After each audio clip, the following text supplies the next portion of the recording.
The record will show that the opposition has given its support to the government on the issue of the trade in scrap metal at each stage of the government's efforts to regulate the trade starting in 2007.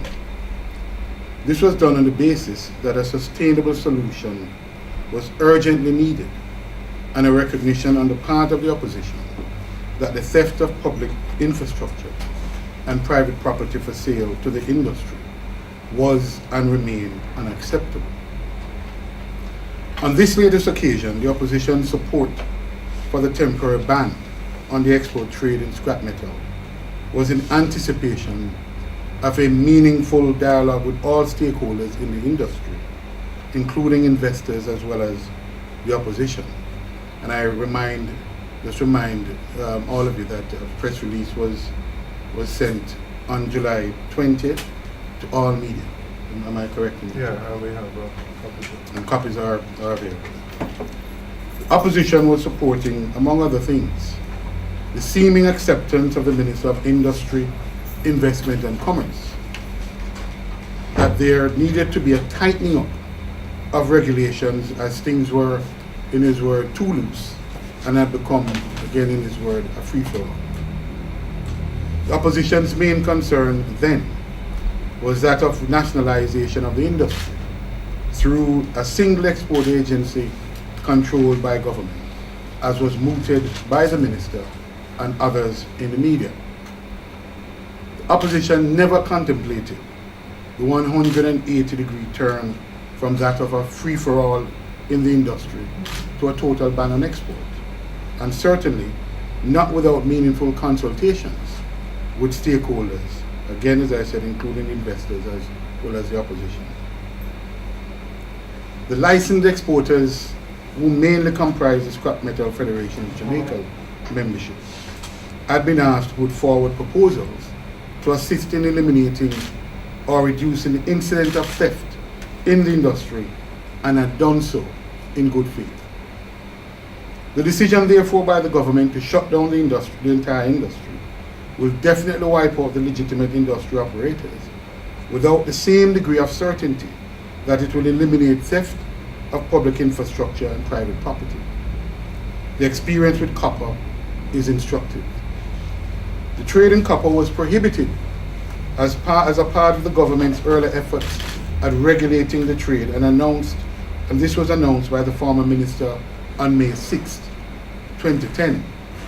But that has not stopped the theft of copper, as complaints from the utility companies concerning the theft of copper has continued. How is copper being exported from Jamaica? Has the prohibition simply driven the trade underground as the price of the metal increases? The simple fact is that prohibition, in the context of ever-increasing demand driven by an external market in the metal trade, is not likely to work for other than a short period of time, if at all. It may only succeed in driving the trade underground rather than eliminate the theft. The experience of the United States in the 1930s in its attempt at prohibiting the sale of alcohol should also be instructive. The opposition has put forward the view that the imposition of export duty, together with appropriate regulation and stronger enforcement, may offer a better longer-term solution for the challenges faced by the industry. Import duty offers a possibility of a means of raising revenue from the trade to replace stolen property in both the public and private sector. It would also have the effect of re-establishing the risk versus reward balance, which is disturbed by weak non-enforcement of regulations in a period of increased prices for metal or scrap in the external marketplace. It is self-evident as well that a significantly reduced and restructured industry is needed at this time. Former Minister Samuda may have gotten it wrong initially, but he had come to realize the need for a restructured industry, and together with the trade, had made such a recommendation. Exactly what was the basis for the cabinet decision, other than the need to do something, is not clear. It should also be noted that the General Agreement on Tariff and Trade, the GATT, which is a treaty regulating trade with Jamaica and the rest of the world, is applicable in this situation.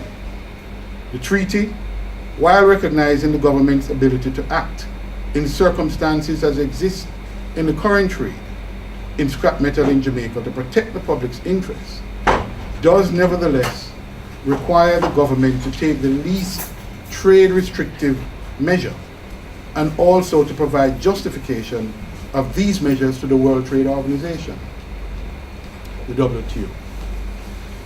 It is the opposition's view that prohibition for the trade is not the least restrictive trade measure available in this situation at this time. Also, the government's statement that it will only allow companies that generate scrap metal to export in the future raises several questions that need to be answered. For example, is the National Solid Waste Management Agency, the NSWMA, a generator or a collector of scrap? More immediately, the government will have to answer the claims from those currently licensed to export scrap metal and who remain with unexported scrap at the end of the imposed deadline. Opposition has other views and other ideas and was always prepared to engage with the government and others in a good faith effort to find a workable long-term solution and not merely a feel-good or wrong and strong solution. Unfortunately, but not surprisingly, absence of good governance and the refusal by the government to accept offer of meaningful dialogue has led us to this dead end.